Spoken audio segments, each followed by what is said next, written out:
Тэгэхээр амар баясгалан зандан шатар хоёрын тухай тодорхой хэмжээнд нэг жоохон юу гарсан. Юу төвлөө. Ийм 7 хоногийн туршид одоо 2-3-7 хоногийн туршид хоорондоо жоохон ном харуулж ийн гэдэг энэ тентгүй мэдээний сайтуудаар мэдээлж ийн л та. Тэгээ би одоо юу гэж бодож байгаа юм гэхээр энэ хоёр хүний одоо гард иргэдэг альнийхэн талд итгэхийг мэдэхгүй байж байгаа бол тодорхой хэмжээнд жоохон бас миний санаа надаас санаа авъя гэж бодож байгаа хүмүүс л жоохон үзээсэй гэж бодож байна. Аль нь зөв юм болоо, аль нь буруу юм болоо гэдээ эргэлдэж байгаа хүмүүс би жоохон хариулт өгье гэж бодож байна. За тэг өнөөдөр чи 2025 оны 10 сарын 5 11 цаг 54 минут болж байна. Одоо 10 сарын 5-аас 10 сарын 6 одоо шилжчих нь байна. За тэгэхээр одоо энэ яриаг бүгдээр сонсцгоо эхнээс нь авлаад. Яагаад би замдан одоо би хэнийг нь талд орох вэ гэдгийг би одоо энэ бичлэгнээс хараад зүгээр өнгөцгөө дүгнэлтэх гэж үзье заяа. Нүүрсний улгаагаар чинь түн дээр онцгой таалагдаж байна шүү дээ 4 хоног. За ерөнхийдөө чүрсэх уурлаад та нүүрсний хулгай гэдээ онцгой таалаглаа шүү дээ ард түмнэр 4 хоног гэд хэлсэн чинь за энэ хэн Нямбатар доошоо хараад хоошоо хараад гэлбэлцэж байна. Ерөнхийдөө чүрсэх шууд энэ хоёр руу харсан амар баясгалан Нямбатар хоёр руу.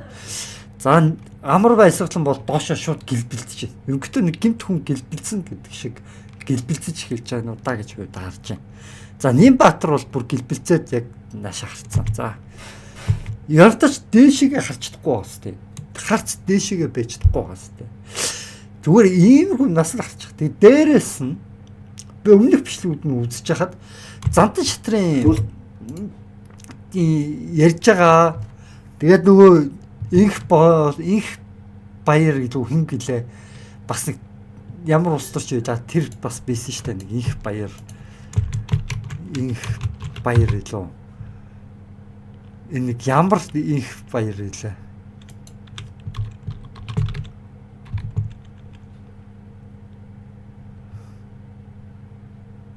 Тэ бас энэ нэг инх баяр гэд бас нэг хүн яваад байгаа шүү дээ.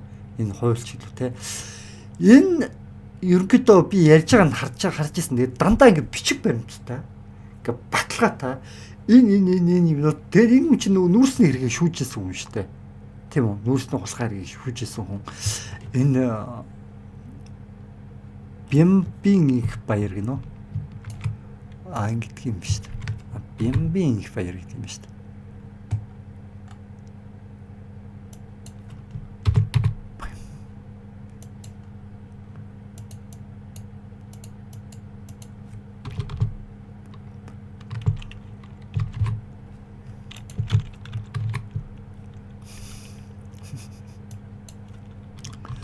Инх баяр гэсэн чинь энэ хүний зураг гараад ирлээ.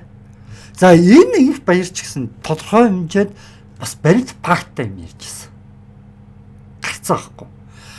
Нөгөө инх баяр нь ч гэсэн бас баримт пакттай яриад байгаа.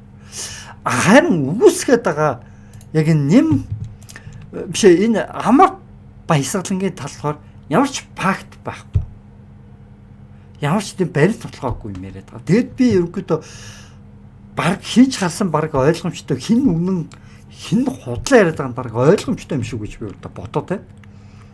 За тэгээд дүүшс үзсэн. За ингээд цаашаа гэлбэлцээд мэдээ эрүүгээ зугаад ингээд доош харж байна. За. Тэгээд нүүрснийхээ улгаачлалтаа яагаад дэмжихгүй вэ? Ерөнхийдөө шууд энэ хоёр л гарч байгаа. Камерч гэсэн өөрөө яг энэ хоёр руу харуулсан байна тийм үү? Одоо харалтаа энэ уран тогтох нэргүүгээд энэ сэтгүүлчд ингэж байгаа шаа. За яа. За одоо ингээд бүгд харцгаая.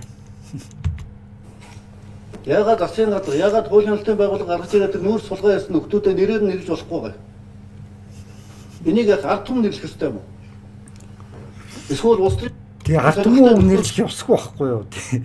Гэхдээ ард түмэн баг хин худлаа яриад хин яагаад баг гадарчж байгаа байхгүй баг хин гадарсан болов гэж бодож байна. Нэг намлах гэж нэрлэх ёстой юм уу? Энийг нэрлэдэг байгууллага хуулийн албан байгууллага. Тийш дээ хууль хяналтын байгууллага үүнийг яг үндэ нэрлэх ёстой байхгүй юу? Тэг бид нар ч одоо бид нар зүгээр гадарлаад байгаа хөө. Тэг бид нар хууль хяналтын байгууллага биш дээ. Анги хараад ирээд. Тэгэхээр бид нар зөв буруу шүүх шүүгээд одоо шалгаад дүгнээд хэлж болохгүй болчихно. Хууль хяналтын байгууллага нь өөртөө ажиллаа маш муу хийж байна гэсэн үг байхгүй. Ерхий прокурор. Хууль хяналтынхаа. Энэ гэмт хэрэгтэй тэмцдэг субъект бол засгийн газар. Хууль хүчний хэрэг бүртгэл хийдэг бүх байгууллагууд засгийн газрын мэдэлд ажиллаж байгаа. Та нар тэгээд нүүрсний хулгайтай Өөрсдөө засгийн газрын тэгвэл бүх гэмт хэрэгт субъектд үйлчлдэг өмнө засгийн газарт ажиллаж байгаа бол засгийн газрын эзэд нь өөрсдөө гэмт хэрэг хийгээд байх юм бол одоо хэнийг өөрөө хүн барихгүй тодорхой өстэй. Тийм юм болчиход байна уу гэж бодаа. тэмцсэн бол яагаад энэ ард түмнийг бухимдуулаад байгаа? Ард түмэн тэмцэж штэ. Та бүхний хүмүүс одоо болоо юм шүү. Тэгэхээр чи ард түмэн өөрөөсдөө барихгүй болохоор чи ард түмэн дэмжих.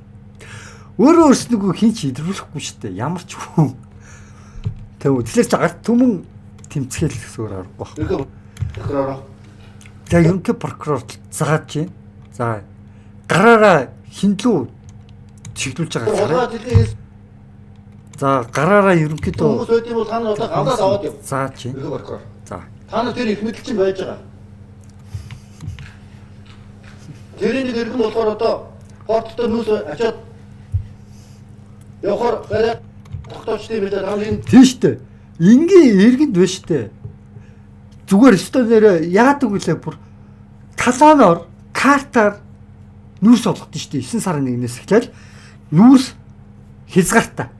Тэгээ ядчих тэр нүүрс нь хамгийн байдаг гоё үнэтэй сайн чанарынхаа те хатуу гоё энгийн хатуу чулуу шиг гоё тэгээ барихад гар мар халтар болдоггүй айгүй гоё тийм чулуу шиг гялгарталтаас хаар гоё нүүрснүүдээ бүгднийг аваачаад юу руу хятад руу гаргаад сайн чанарынхаа нүүрсүүдийг тэнгуутаа хятадаас сайжруулсан нүүрс нэртэй яг үүндээ нүүрсний хог гэж нундаг хог гэдэггүй тэрийг барьцалдуулаад хооронд нөгөө хогоор нь хийгээд нэг барьцалдуулаад шахмал нүүрс гаргаад хогийг нь сайжруулсан нэртэй оруулж ирээд тэгээд тэрийг зүгээр ч тараахгүй тийм үү бүр картаар 7 хоног бүр 7 хоногт нэг хідэн шуудаа гэлээд нэг цөөхөн хідэн шуудаага нь оруулж ирдэг. Тэгвэл хүмүүс яаж байгаа гэхэл бүр айгүй хэцүү. Нэг мөсөн жилийнхээ шуудаа ингээд нүүрсээр навчаад бошуу шиг ингээд өвөлдөө ингээд түлээд ингээд байж ямар нь штэ. А тэгсэн чинь үгүй тэрнээс нь болоод яаж байгаа хүмүүс 7 хоног бүр нэг удаа бензээ үрээж автобус машинаараа постероор ч юм уу 7 хоног бүр хэдхэн ширхэг шуудаа нүүрс гэртээ аваач түлнэ. Тэгээд тэр нь яаж яхад угаартах өндөр магадaltaй нүүрс гэж байгаа байхгүй аимшигтай. Тэгээд нэг ард иргэдэг те тэр тэдэн ширхэг шуудаа нүүрс илүү авчих гад байна гэд тэрнээс чинь болоод нэг хэдхэн ширхэг шуудаа нүүрсэн дээрс хүмүүс алж явах тэнцэн юу вэ бүр богоон бүр тоон хэдэн тооны ач мянганы машин аюултай юм байж байгаа штэ. Зүгээр нэг портер нүүрс яриаггүй штэ. Бүр портероос бүр том бүр ямар машин байдаг гэлээ.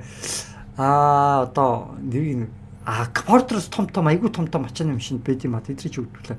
Тийм том ачааны машинуудаар зүуд кантер мантер гэдэг байгаа. Тий кантер мантер гэдэг чинь. Тийм том ачааны машинуудаар дандаа тооноор нь өчнөө олон машинаар зөөгд тулгаа хийгээд хідэн тэрбум маа. 404 их 80 гэж би хаанаас сонслоо доо. 404 их 80 гэдэг бол бүр маш их мөнгө байхгүй юу?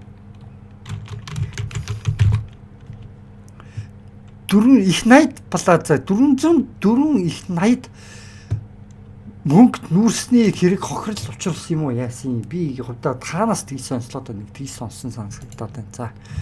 бүхэн өдөр нүүрс угаалгасан хүмүүс нэрээ байгаа гэж үзээд тэр нь тогтоож байгаа. Зүгээр нүүрс хүмүүс зүгээр нүүрс гэдэг чинь нэг шуудаагаар нь хавцаа авах нэг тэдэнд мянган төгрөг тийм үнэтэй биш те. А гэтэл бүр хідэн кантер хичнээн олон мянган кантраар зөөд хідэн тооноор зөөгөөд тэгэхээр чи бүр асар их хэмжээний нүүрс зүүжээж тэр хэмжээний Монгол улсад бүр маш том хулгай одоо байгаад байгаа байхгүй нүүрсний хулгай. Тэгээд ард түмэн энэ дээр жоохон тэгээд ах шиг байна уу та гэж би харж байгаа. Хэрвээ энэ нүүрсний хэргийг үүнээс хойш ингээд залруулад яаж тэр алдагдсан мөнгнөөсөө хулгайд алдагдсан мөнгнөөсөө тодорхой хэмжээг хэрэг авч чадах юм бол бас Монгол улсад бас хөгжих бас айн өндөр шанстай болно. Хэрвээ яг тэр 404 их найдар хохирол учирсан гэдэг тэр 404 их найд билүү яалаа. Тэрийгээ зүгээр бүхлээр нь оруулаад ирсэн бол оо Монгол бас хөгжлөө шүү дээ амар. За яг эдгээртэйгээ хариуцлага тооцохгүй хуулийн өрөөнд. Тэр эргэтэн даргтнуудын их хурлчин суучаад та нар шалгуулахгүй гээд хэвлэл мэдээлэл мөнгө тараагаад өөрсдөө аргалаад хамгаалаад ингэж байгаа бол та нар тэр нэг их найд нь нэрээ би сайхан харсан чинь юу те 1000 тэрбум төгрөгтөө тэнцэнэ гэж байгаа юм. Тэгэд нэг тэрбум гэдэг чинь хичнээн төгрөг билээ. Та нар мэдчихэв. Нэг тэрбум гэдэг чинь л өөрөө маш том хэмжээний мөнгө шүү дээ.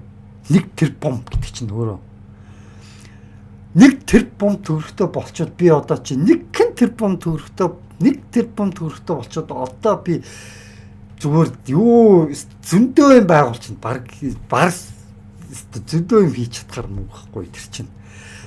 Хангалттай маш их хэмжээний юм. Гэхдээ нэг тэрбум биш. За зүгээр 100 сая төгрөг байлаа. Тэ? Тэгтэл тэр ингээд маш том бүтээн байгуулалт би баг босгоч чадна. Хөөрхөн тэр хүн тэмдээ 100 сая төгрөг байсан ч тэгтэл 100 сая биш. Нэг тэрбум биш. Бүр юу гэлээ? 1000 тэрбум гэдэг чинь нэг их найд. Тэгэхээр 404 мянган их найд. Оо май гот минь толгой амар их мөнгө. Ёо энэ мөнгө бол Монгол улсыг өстой аим шигтэй баяжуулах аим шигтэй үед маш их баяжуулах байсан мөнгө байхгүй болчиход байгаа юм шүү. Би удаа тэгж л ойлгоод байна. Яа. За. Өөрөө ихэд төтгөлзүүлж одоо их хурл руу оруулж. Ерхий прокурор тийм эрх танад байгаа. Тэгээ ард түмэн хараг. Энэ парламент яаж ажиллах юм? Тэр гэмт эрхтнүүдийг эрхийн төтгөлзүүлэхэд ороод ирэхэд хамгаалаад аваад үлдэх нь үү эсвэл шалгуулаад явуулах нь гэдгийг одоо хармаар байна. Энэ тухайн асуудлаар би танд олон удаа ярьсан.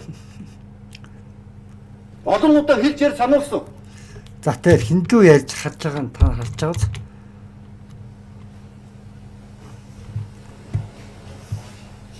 Одоо энэ байдал чинь даймсаад бүр онц байдал тогтоох тухай асуудлыг та нар ярьж байгаа. Эднэр онц байдал тогтоох тухай ярьж ин гэж юу гэсэн үг вэ? Онц байдал тогтоож яах гэж байгаа. Бас л нөгөө жигсаал цуглаан хийлэхгүй өөрснөө огцруулахгүй гэсэн нэг үгээгүй санаа юм. Магадгүй шүү те. Энэ ард түмэн ингээ бухимдаад ийм нөхцөл байдал цаашаа удаашруул нөхцөл байдал чинь улам өндөрнө. Ард түмэн ажиллаа хийх шаардсан тандаас тийм ээ. Их хурл ажиллаа хий. Засгийн газар ажиллаа хийх шаардсан. Тэгвэл өнөөдөр та нарыг огцор гэж шаардаж эхэлж байна. Яагаад гэвэл ажиллаа хийхгүй, хариуцлага тооцохгүй, ард түмнэр тавар талгуулад хийх ёстой юм хийхгүй учраас ард түмэн өнөөдөр та нарыг огцор гэсэн тухай асуудал ярьж эхэлж байгаа. Энэ бол ажилсан Монгол улс шүү. Энийг битээ мартаарай. Энэ бол сонгуулиар асуудлаа шийддэг Монгол улс. Тэрээс биш хүчрээлээр шийддэг улс орн биш. Энэ нэг хүний дур зоргоор өдөртөгдөг улс орн биш. Энэ бол сонгуулиар асуудлаа шийддэг ард түмэн. Тийм учраас та бүхэн энэ асуудлыг яаралтай шийдэж чадахгүй бол энэ засгийн газар улсын их хурлын хувь заяаны тухай асуудал яригдах байх шүү. Би энийг харин хэлчихье. Та нар ажиллаа хийж чадахгүй бол дахин ард түмэн сонголтоо хийж төр засгаа эмхлэн байгуулах тэр боломжийг олох цаг ирж магадгүй шүү. Тэр цаг ойрхон хаяанд ирсэн байна. Непал гэдэг байгаа шүү дээ. Ард түмнээр нягтарч байгаа. Энэ нь сайн үйл хэрэг. Энийг Монгол улсын ерөнхийлөгч төрийн тэргүүн ард түмнээс сонгогдсон төрийн тэргүүний хувьд би ард түмнийгээ хатуу зогсон. Энийг би харин хэлчихье. Тий, дэмжиж штэ. Би албан тушаалтыг хамгаалахгүй шүү.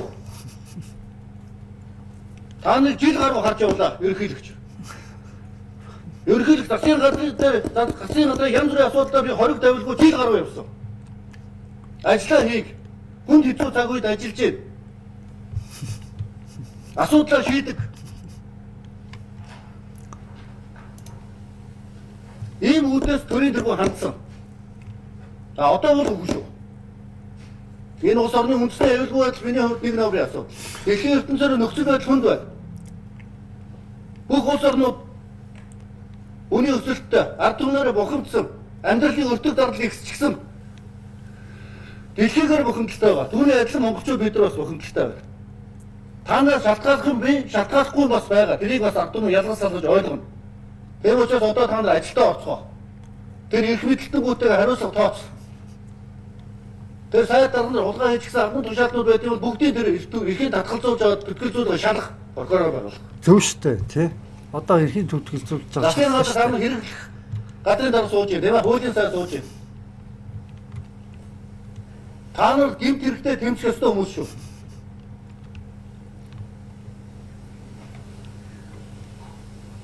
За явцгаа.